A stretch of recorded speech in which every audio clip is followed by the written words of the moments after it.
జాబిల్లి కథలు. వెంకటాపురం అనే పల్లెలో నాగలక్ష్మమ్మ అనే వృద్ధురాలుండేది. ఆమెకి 2 ఎకరాల పొలం, 2 మేకలు, ఒక చిన్న ఇల్లు ఉండేవి. కాని పిల్లల్లేరు.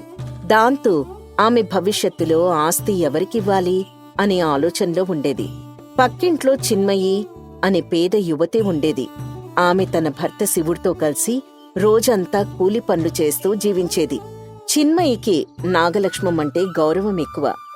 పెద్దమ్మా, మేకలకు గడ్డి తీసుకునొచ్చాను. మీ బట్టలు కూడా నేనే ఉతికేస్తాను. బంగారం తల్లి, నీలాంటి బిడ్డ నాకు లేదని ఎప్పుడూ బాధపడుతూ ఉంటాను. పర్వాలేదులే పెద్దమ్మా, నేనున్నాను కదా, నన్ను కూడా నీ బిడ్డే అనుకో. అందరూ నన్ను ఒంటరిదాన్ని చేసి వెళ్ళిపోయారు తల్లి. ఇలాంటి సమయంలో నువ్వే నాకు కాస్త సహాయంగా ఉంటున్నావు. నేనీ ఊరికొచ్చినప్పటినుంచి చూస్తూనే ఉన్నాను కదా పెద్దమ్మా నిన్ను. ఈ మాత్రం చేయకపోతే ఎలా? సంతోషం తల్లి. పిల్లా జల్లా లేని నేను నా ఆస్తినంతా ఎవరికివ్వాలా అని ఆలోచిస్తూ ఉండేదాన్ని. అబ్బా పెద్దమ్మ, ఇప్పుడవన్నీ ఎందుకు చెప్పు? చెప్పాలి తల్లి.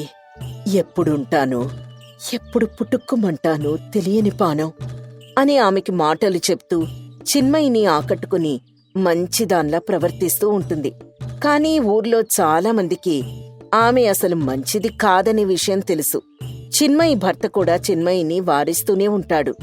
ఒకరోజు రాత్రి, చిన్మయి, ఏంటి నీకా పక్కింటి పెద్దావిడితో ఏం పని? ఎప్పుడు చూసినా అక్కడే ఉంటావు. ఏముంటుందండి, పాపం పెద్దావిడ ఒక్కతే ఉంది కదా అని కాస్త సాయం చేస్తున్నానంతే. ఏమంటుంది ఏంటి ఆవిడ? తనకి ఎవరూ లేరంట. అందుకని తను పోయాక ఆస్తి మొత్తం నాకే రాసిస్తాను అంటోంది. నువ్వు పిచ్చి మొహన్ దాన్లా అవన్నీ నమ్మేస్తున్నావు, అంతేనా? అబ్బా, అలా ఏం లేదండి. నేను కూడా ఏం మాట్లాడలేదు. అయినా అవన్నీ అయ్యే పన్లా పెట్టే పన్లా? చూడు, ఊర్లో కొంతమంది ఆమె గురించి రకరకాలుగా చెప్పుకుంటున్నారు. నువ్వావిడికి ఎంత దూరంగా ఉంటే అంత మంచిది. ఆ విషయం కూడా పెద్దమ్మ నాతో చెప్పిందిలేండి. చాలా మందికి ఈవిడంటే గిట్టదంట. అందుకే అలా చెప్పుకుంటూ ఉంటారంట. అవేవీ పట్టించుకోవద్దని చెప్పింది. సేవ్ ఆమె నిన్ను మాటలతో బుట్టలో వేసుకుంటోందే, ఆ విషయం నీకు అర్థమవుతోందా? అదేం లేదులేండి. మీరు మీ పాడనుమానాలు. ఆవిడ నన్ను ఎక్కువగా నమ్ముతోంది, అంతే. అబ్బా, నీకెలా చెప్తే అర్థమవుతుంది? నాకదేం అర్థం కావడం లేదు. నీకవన్నీ తెలీదు. నువ్వావిడికి దూరంగా ఉండు, అంతే. సరేలేండి అని చిన్నబుచ్చుకొని పడుకుంటుంది చిన్మయి. ఓ 2 రోజులు తన భర్త చెప్పినట్టే వింటుంది. కాని 3వ రోజు ఆ పెద్దావిడ మాటలకు కరిగిపోయి ఆమె దగ్గరికి వెళ్ళిపోతుంది. తన భర్త ఏమన్నాడు అదంతా కూడా చెప్పేస్తుంది. చూడు తల్లి, నా దగ్గర ఎక్కువ ఆస్తుందని నా మీద అసూయతో ఊరివాళ్లు అలా చూస్తూ ఉంటారు. అవునా పెద్దమ్మా?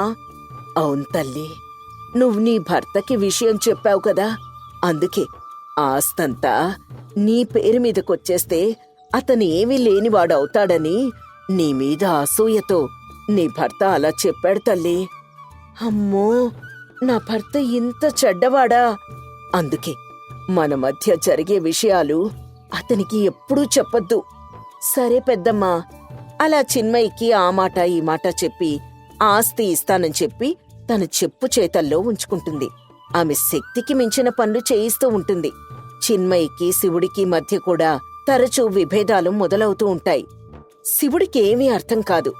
ఓ రోజు పొలంలో చంద్రయ్య, ఏరా శివుడు, ఏంటి ఈ మధ్య అదోలా కనిపిస్తున్నావు?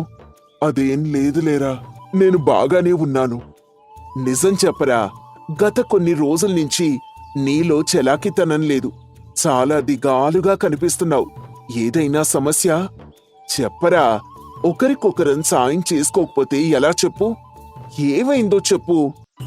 అది చంద్రయ్య, నా భార్య చిన్మయి గురించి నీకు తెలుసుగా? ఆ తెలుసు. చాలా అమాయకురాలు, మంచి పిల్ల. అదేరా నా బాధంతా. నేనెంత చెప్పినా వినకుండా ఆ పక్కింటి పెద్దావిడితో మాట్లాడుతూనే ఉంటుంది. ఆమె గురించి తెలిసిందే కదా, మాయ మాటలు చెప్తూ మోసం చేస్తూ ఉంటుంది. ఇప్పుడు దీనికి ఏం మత్తుమందు పెట్టిందో ఏంటో, మా ఇద్దరి మధ్య తరచూ విభేదాలొస్తున్నాయి. ఏంట్రా నువ్వు చెప్పేది? నిజమా? అవునరా, ఆ ముసలావిడతో మాట్లాడొద్దని చెప్తూనే ఉన్నాను. అయినా నా మాట వినడం లేదు. ఆ లక్ష్మమ్మ అసలే మాటలతో బూరెలు వండేస్తూ ఉంటుంది. ఇప్పుడు నువ్వు చెప్పిన దాన్ని బట్టి చూస్తే వ్యవహారం చాలా దూరం వెళ్ళినట్టుంది.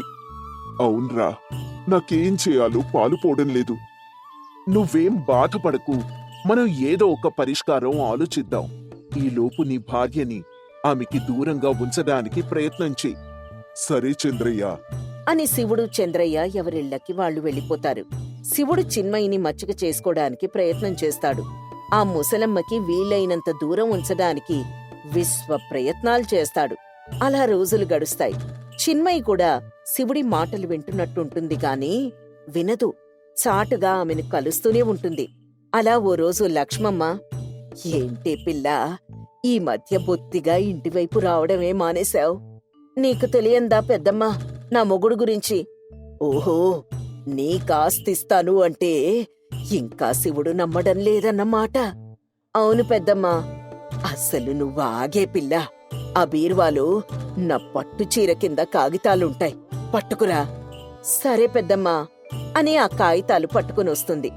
ఇదిగో పిల్ల, నీ ముందే నా ఆస్తంతా నీకు రాసిచ్చేస్తున్నాను. ఇకపై వీటన్నింటిపై సర్వ హక్కులు నీవేనే పిల్లా అని నకిలీ కాగితాల మీద సంతకం చేసి ఇస్తుంది. అది చూసి చిన్మయి ఆశ్చర్యపోతుంది. పెద్దమ్మా, ఇది నిజమా కలా? నిజమేనే పిల్లా, నువ్వు నీ వెధవ ప్రశ్నలు. ఈ విషయం నేను వెంటనే మా ఆయనతో చెప్పాలి. ఆగవే పిల్లా, మీ ఆయన అస్సలు నమ్మడు. ఇవి నకిలీవని, నేను నిన్ను మోసం చేస్తున్నానని అంటాడు. నీకెందుకు, నువ్వేం మాట్లాడకు. నిజమే పెద్దమ్మా అని చిన్మయి ఆనందంగా ఇంటికి. ఎప్పుడూ లేంది ఆమె చాలా సంతోషంగా కనిపించడంతో శివుడికి అనుమానం వచ్చి అడుగుతాడు. ఏంటి, ఈ రోజు చాలా సంతోషంగా ఉన్నట్టున్నావు? అవును, అది ఏవైందంటే పెద్దమ్మ ఆస్తి కాగితా అని చెప్పబోతూ ఆపేస్తుంది. నీకెన్నిసార్లు చెప్పాను ఆమెతో మాట్లాడొద్దని? పదే పదే ఆమె పేరే తీసుకొనొస్తావు. అయినా నేను సంపాదిస్తున్నాను కదా. నాకు ఆస్తి వస్తుందని మీకు అసూయ కదా? నాకు తెలుసు, నాకు అర్థం అవుతోందిలేండి. అబ్బా, అది కాదు చిన్మయ్యి, ఆమె నిన్ను మోసం చేస్తుంది అని శివుడు మాట్లాడుతున్నా కూడా ఆమె వినకుండా లక్ష్మమ్మ దగ్గరికి వెళ్ళిపోతుంది. ఆ రాత్రంతా అక్కడే పడుకుంటుంది. శివుడు ఎంత బ్రతిమలాడినా కూడా ఇంటికి రాదు. దీంతో ఆ మరుసటి రోజు, చంద్రయ్య, మనం లక్ష్మమ్మ విషయంలో త్వరగా ఏదో ఒక నిర్ణయం తీసుకోవాలి. ఏమైందిరా? అది నిన్న రాత్రి ఏమైందంటే అని జరిగిన విషయం మొత్తం చెప్తాడు శివుడు. సరే, నువ్వు కంగారు పడకు, మనం ఏదో ఒకటి చేద్దాం. ఈ రాత్రికి నువ్వు నేను ఆ లక్ష్మమ్మ ఇంటి ముందు కాపలా ఉందాం. అసలు ఆమె ఏం చేస్తుందో చూద్దాం. సరే చంద్రయ్య అని ఇద్దరూ ఆ లక్ష్మమ్మ ఇంటి వెనకే ఉంటారు. ఆ రాత్రి ఆ లక్ష్మమ్మ తన పన్నాగాన్ని బయట పెడదామన్న ఆలోచనతో ఉంటుంది. చిన్మయి వాళ్ళింటికి వెళ్ళిపోదామని అనుకుంటుంది. చిన్మయి, ఏంటమ్మా, ఎక్కడికి బయలుదేరుతున్నావు? మా ఇంటికి వెళ్ళిపోతున్నాను పెద్దమ్మా. రేపొద్దున్నే వెళ్దుగానిలే. నాకు ఆరోగ్యం బాలేనట్టుంది తల్లి. ఈ ఒక్క పూటైనా నాకాస్త సాయంగా ఉంటావా? ఎంత మాట పెద్దమ్మా, నీకు నేను కాకపోతే ఎవరు సాయం చేస్తారు? నువ్వు ఏదంటే అదే. చాలు తల్లి. సరేగాని ఆ వంటగదిలో డబ్బాలో కాగితాలుంటాయి చూడు తల్లి. సరే పెద్దమ్మా అని ఆ డబ్బా తెరిచి చూడగానే అక్కడ మరొక దస్తావేజులు కనిపిస్తాయి. చిన్మయి ఆశ్చర్యపోతుంది. దానిమీద మహేష్ అనే పేరు రాసుంటుంది. వెంటనే, పెద్దమ్మా, ఏంటిది? దీనిమీద మహేష్ అని రాసుంది. నువ్వు నా పేరు మీద కదా ఆస్తి రాశావు అని మాట్లాడుతూ ఉండగానే వెనక గది తలుపు నుంచి మహేష్ లోపలికొస్తాడు. ఏంటమ్మా చిన్మయమ్మా, ఎందుకలా కంగారు పడుతున్నావు అని ఆమెని తాకబోతూ ఉంటాడు. రే, ఎవడ్రా నువ్వు? పెద్దమ్మా, ఏంటిది? ఎవరితను? ఇతను నా మేనత్త కొడుకే. నాకు వీడంటే పంచ ప్రాణాలు. వీడేదడిగినా నేను కాదు అనలేను. కిందటిసారి వచ్చినప్పుడు నిన్ను చూశాడంట. చేసుకుంటే నిన్నే పెళ్లి చేసుకుంటాను అన్నాడు. అందుకే చిన్మయికి ఒక్కసారిగా హృదయం బద్దలైపోతుంది. ఏం చేయాలో అర్థం కాదు. పారిపోవడానికి వీల్లేకుండా ఆమెను బంధించేస్తారు ఇద్దరు. పెద్దమ్మా, నేను నిన్ను నమ్మి నీకన్ని సేవలు చేస్తుంటే నువ్వు చేసే పని ఇదా? ఏంటే పిల్ల నోరు లేస్తుంది? ఈ రాత్రికి రాత్రి నిన్ను వీడు ఊరు దాటించి తీసుకొని వెళ్ళిపోతాడు. కాపాడండి, కాపాడండి అని బిగ్గరగా అరవడం మొదలు పెడుతుంది చిన్మయి. దీంతో బయట ఉన్న చంద్రయ్య, శివుడు లోపలికొస్తారు. ఇద్దరూ వెంటనే లోపలికి వెళ్లి చిన్మయిని రక్షిస్తారు. చిన్మయి విషయమంతా వారిద్దరికీ చెప్తుంది. ఎంతకి తెగించావు లక్ష్మమ్మ? పెద్దదానివి కదా అని ఊరుకుంటుంటే నీ ఆగడాలు రోజు రోజుకి ఎక్కువైపోతున్నాయి. ఏవండి, మీరెంత చెప్పినా నేను వినలేదు. మీరు రావడం కాస్త ఆలస్యమయ్యుంటే నా పరిస్థితి ఏమైపోయి ఉండేదో. ఊరుకో చిన్మయ్యి, నేనొచ్చేశానుగా, ఇప్పుడు ఏమీ కాదులే. లక్ష్మమ్మ, ఏంటి నువ్వు చేసిన పని? ఇంత మోసం చేస్తావా అని ఇద్దరూ ఆమెపై కోపడుతూ ఉంటారు. ఆమె మాత్రం మౌనంగా ఉంటుంది. మహేష్ని కూడా పట్టుకుంటారు. మీ విషయం ఇలా కాదు, పంచాయతీలో తేల్చాల్సిందే అంటాడు చంద్రయ్య. అప్పుడు చిన్మయి కన్నీళ్లతో, మాయ మాటలతో నన్ను నమ్మించి మా ఇద్దరి మధ్య చిచ్చు పెట్టావు. నిన్ను సొంత అమ్మ కంటే ఎక్కువగా చూసుకున్నాను. ఎంత మోసం చేశావు పెద్దమ్మా. వదిలే చిన్మయ్యి, ఆమె పాపన ఆమె పోతుంది. మనసు మంచిదైతే చాలదు చిన్మయమ్మ. ఆ మనసుని ఎవరికోసం వాడుతున్నామనేది ముఖ్యం. నువ్వు ఇలాంటి వాళ్ళని నమ్మి మోసపోయావు. ఇప్పుడు నిజం తెలిసింది కదా. అవునన్నయ్య, నిజం తెలిసిపోయింది. వీళ్ళ కుతంత్రం అర్థమైపోయింది. అప్పుడు ఆ ముగ్గురు ఆ తెల్లవార్లు వాళ్ళిద్దరినీ ఎటూ పారిపోనివ్వకుండా కాపలా కాస్తారు. తెల్లారేసరికి ఊరంతా ఈ విషయం తెలిసిపోతుంది. దీంతో ఊరి పెద్ద లక్ష్మమ్మకు, మహేష్కు శిక్ష విధి. శ్రీరామపురం అనే ఒక చిన్న గ్రామంలో రామయ్య అనే మధ్య వయస్సు రైతుండేవాడు. అతనికి ఒకే ఒక్క కుమారుడు చంద్రు. చంద్రు మంచివాడే, కాని అతని నోటికి మాత్రం అడ్డూ అదుపో ఉండేది కాదు. తను అనుకునేది చెప్పేసేవాడు. ఈ అలవాటు వల్ల చాలా సందర్భాల్లో అతనికి సమస్యలొచ్చేవి. అలా ఓ రోజు రామయ్య పొలం పనులు ముగించుకుని ఇంటికి తిరిగి వస్తూ గ్రామంలోని పెద్దవారైన సోమయాజుల్ గారిని కలిశాడు. ఏవండి సోమయాజుల్ గారు, మీ ఆరోగ్యం ఎలా ఉంది? ఏముంది రామయ్య, వయస్సు మీద పడుతోంది. నడవడమే కష్టమవుతోంది. వయస్సు మీద పడితే అలా అవుతుంది కదా. ఇక మీరింట్లోనే ఊరుకొని మిగతా పనులన్నీ పిల్లల చేతి చేయించుకోవాలి అని అన్నాడు చంద్రు. సోమయాజులకి అది అవమానంగా అనిపించి ముఖం తిప్పుకున్నాడు. రామయ్య మాత్రం చంద్రువైపు ఆశ్చర్యంగా చూశాడు. చిన్నపిల్లాడు ఏదో తెలియకన్నాడు. మీరేం పట్టించుకోకండి సోమయాజులు గారు. ఆ సరే రామయ్య, కాస్త పిల్లాణ్ణి జాగ్రత్తగా చూసుకుంటూ ఉండు అని చెప్పి సోమయాజులు అక్కడి నుంచి వెళ్ళిపోతాడు. ఇంటికెళ్ళిన తర్వాత రామయ్య చంద్రుతో, చంద్రు, ఏంట్రా నువ్వు చేసిన పని? నేనేం చేశాను నాన్న? ఇప్పుడు పెద్ద చిన్న ఉండక్కర్లేదా? పెద్ద అయినా ఏదో ఆరోగ్యం బాలేదు అంటే ఎలా ఉంది ఏంటి అని అడగాల్సింది పోయి ఏంట్రా ఆ మాటలు? నేనేం తప్పుగా మాట్లాడలేదు కదా. ఇంకా పని చేయడం ఎందుకు అన్నాను, అంతేగా. అచ్చాల్దా ఆయన్ని అవమానించడానికి? నీకిప్పటికే చాలాసార్లు చెప్పాను చంద్రు, ఇకనైనా సరిగ్గా ఉండు. నేను సరిగ్గానే ఉన్నానులే నాన్న. సరిగ్గా అంటే నోటికొచ్చింది చెప్పడం కాదురా, మర్యాదగా చెప్పడం. ప్రతి దానికి చెప్పే పద్ధతి ఒకటి ఉంటుంది. అబ్బా, నేను బాగానే చెప్పానులే నాన్న, నీకేం తెలియదు, ఊరుకో. ఎప్పటికి మారతావు ఏమోరా నువ్వు. చెప్పి చెప్పి నాకు విసుగొచ్చేస్తోంది. మీరే నన్ను అర్థం చేసుకోవడం లేదు నాన్న అని చెప్పి చంద్రు అక్కడి నుంచి కోపంగా వెళ్ళిపోతాడు. రామయ్య తన కొడుకు గురించి ఆలోచిస్తూ ఏమీ చేయలేక అలా ఉండిపోతాడు. అలా రోజు రోజుకి చంద్రు నోటికొచ్చినట్టు మాట్లాడడం ఎక్కువ అవ్వడంతో అతనిపై ఊరివారికి అసహనం పెరిగింది. కాని అతనికి తన తప్పు అస్సలర్థమయ్యేది కాదు. చంద్రు, నీ గురించి ఊర్లో రకరకాలుగా చెప్పుకుంటున్నారా. ఇప్పుడు నేనేం చేశాను నాన్న? నేనేమైనా వాళ్ళ డబ్బు దొంగిలించానా? వాళ్ళను మోసం చేశానా?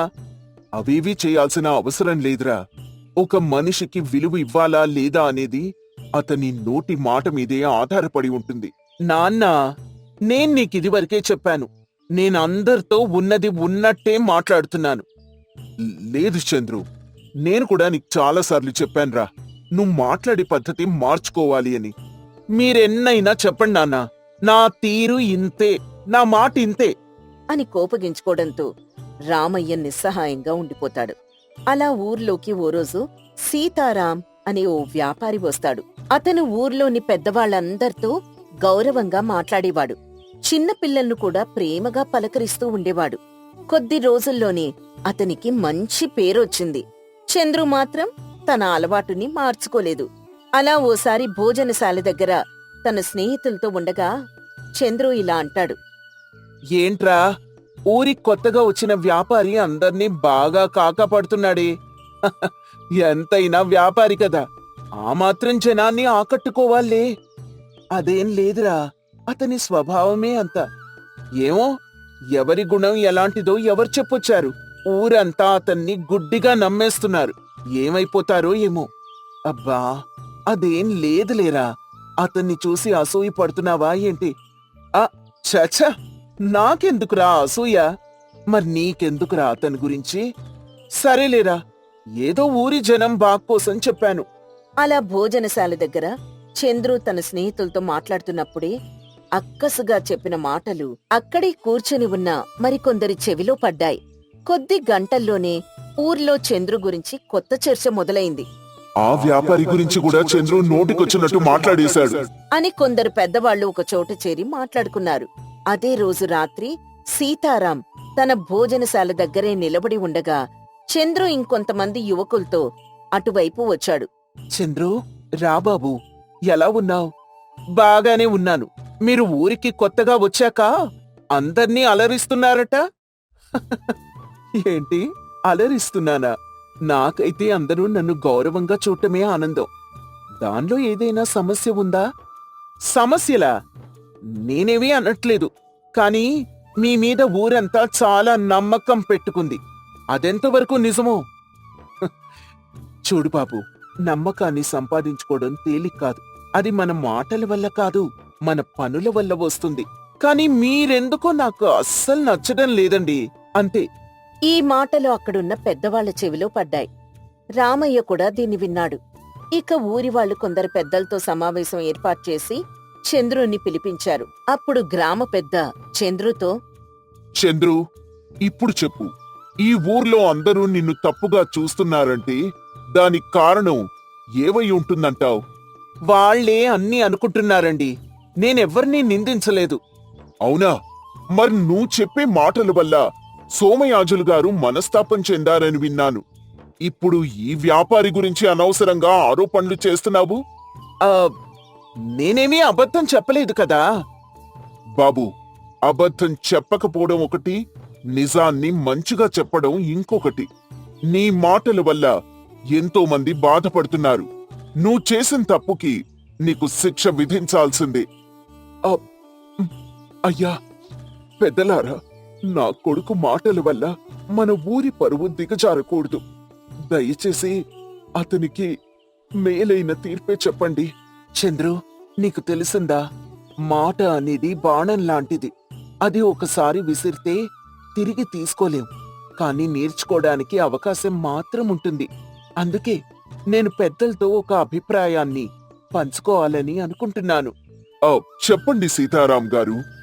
చంద్రు నోటికి అదుపు లేకుండా మాట్లాడినందుకు ఈ ఊరి ప్రతి ఇంటికి వెళ్లి అందరి అభిప్రాయాలను తెలుసుకొని వారితో ముచ్చటిస్తూ ప్రతి ఒక్కరి మంచి గుణాన్ని గుర్తించి వాటిని ఒక పుస్తకంగా రాయాలి.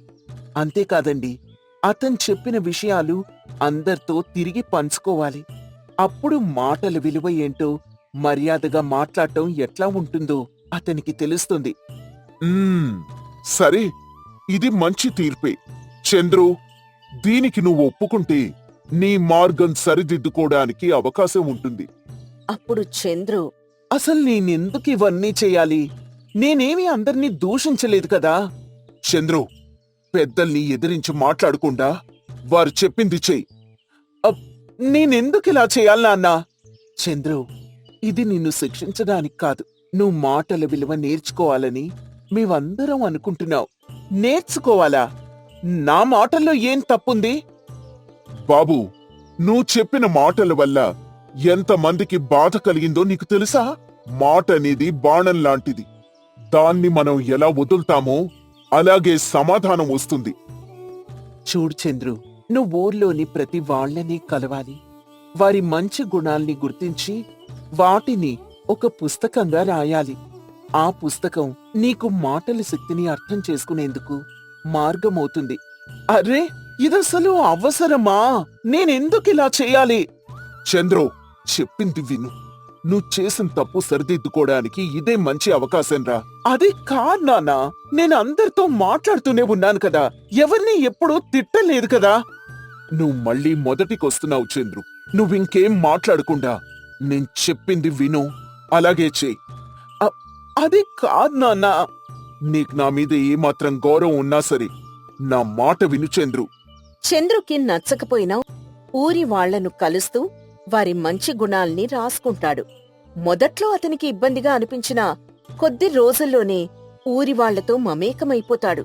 వారు అనుభవించిన సంఘటనలు, సుఖాలు, బాధలు తెలుసుకుంటూ తన మాటల్లో తేడా ఎలా ఉందో గ్రహిస్తాడు. అలా ఓ రోజు చంద్రు ఊర్లోని ఒక వృద్ధుణ్ణి కలుస్తాడు. ఏం తాత, ఎలా ఉన్నావు? రా చంద్రు, రావయ్యా. ఊర్లో నీ గురించి అంతా మంచిగా మాట్లాడుకుంటున్నారు. చాలా సంతోషం బాబు. అంతా మీలాంటి వాళ్ల వల్లే తాత.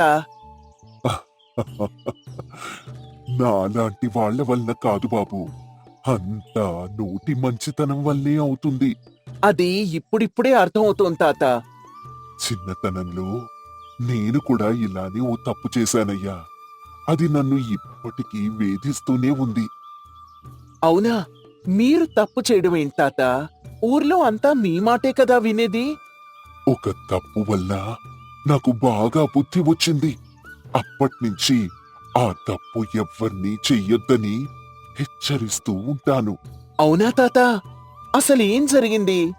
మీరు తప్పు చేయడం అంటే నేను నమ్మలేకపోతున్నాను. అవును బాబు, ఒక మాట వల్ల నా జీవితం ఎలా మారిపోయిందో నాకే తెలియలేదు. ఒకసారి కోపంలో నేను నా స్నేహితుణ్ణి దూషించాను. ఆ తర్వాత రోజు అతను నాతో తిరిగి మాట్లాడలేదు. తర్వాత ఎన్నో సంవత్సరాలు గడిచినా ఆ మాటలు మా మధ్య దూరాన్ని పెంచాయి. ఈ మాటలు చంద్రుని మరింత ఆలోచనలో పడేస్తాయి. అదే రోజు రాత్రి చంద్రు రామయ్యతో మాట్లాడతాడు. నాన్నా, నాకు అర్థమైంది నాన్నా. మాటలు శబ్దాల కంటే శక్తివంతమైనవి. అవి మన జీవితాన్ని ఎలా ప్రభావితం చేస్తాయో ఇప్పుడే తెలిసింది. నువ్విది అర్థం చేసుకోవడమే నా గెలుపు చంద్రు. అలా కొద్ది రోజుల తర్వాత ఒకరోజు ఊరి పెద్దలు చంద్రుని పిలుస్తారు. ఏమయ్యా చంద్రు, నీ పుస్తకం పూర్తయిందా? అవును పెద్దలారా, ఈ పుస్తకాన్ని రాయడం ద్వారా మాటలకు ఎంత విలువ ఉందో అర్థం చేసుకున్నాను. చంద్రు తన పుస్తకాన్ని ఊరి పెద్దల ముందుంచుతాడు. అందులో ఊరి వాళ్ల మంచి గుణాలను, వారి జీవిత పాఠాలను అందంగా వివరించాడు. ఊరి పెద్దలు దాన్ని చదివి ఆశ్చర్యపోతారు. అప్పుడు గ్రామ పెద్ద చంద్రుతో, చంద్రు, ఇది నిజంగా అద్భుతమైన పనయ్యా. నీ నోటిని అదుపులో పెట్టుకోవడం ద్వారా నువ్వు నీ జీవితాన్నే మార్చేసుకున్నావు సుమీ. నేనిప్పుడే అర్థం చేసుకుంటున్నానండి. మాటలు మంచి విధంగా చెప్తేనే మనిషికి గౌరవం వస్తుంది. నోటికొచ్చినట్టు మాట్లాడితే మన మాటల వల్ల ఎవరికి ఎంత బాధ కలుగుతుందో మనకర్థం కాదు. నిజమే చంద్రు, నోరు మంచిదైతే ఊరు మంచిది అన్నాడు సంతోషంగా సీతారాం. అక్కడున్న వాళ్ళందరూ కూడా చంద్రుని ప్రశంసిస్తారు. ఊరి పేరు మారు మ్రోగేలా ఆ పుస్తకం అందరికీ ఉపయోగపడుతుంది. ఇక చంద్రు అతనెప్పుడూ నోటికొచ్చినట్టు మాట్లాడకూడదని గట్టిగా నిర్ణయం తీసుకుంటాడు. అతన్లో మార్పును చూసి రామయ్య గర్వంగా చిరునవ్వుతో అతని వైపు చూస్తాడు. ఈ కథలోని నీతి ఏంటంటే, మన మాటలు మనకు గౌరవం తెచ్చిపెట్టగలవు, లేదా మన జీవితంలో ఇబ్బందులు తెచ్చిపెట్టగలవు. కాబట్టి మన నోటి మంచితనం మన వ్యక్తిత్వాన్ని నిర్మించే ఆయుధమని మనం ఎప్పుడూ గుర్తుంచుకోవాలి.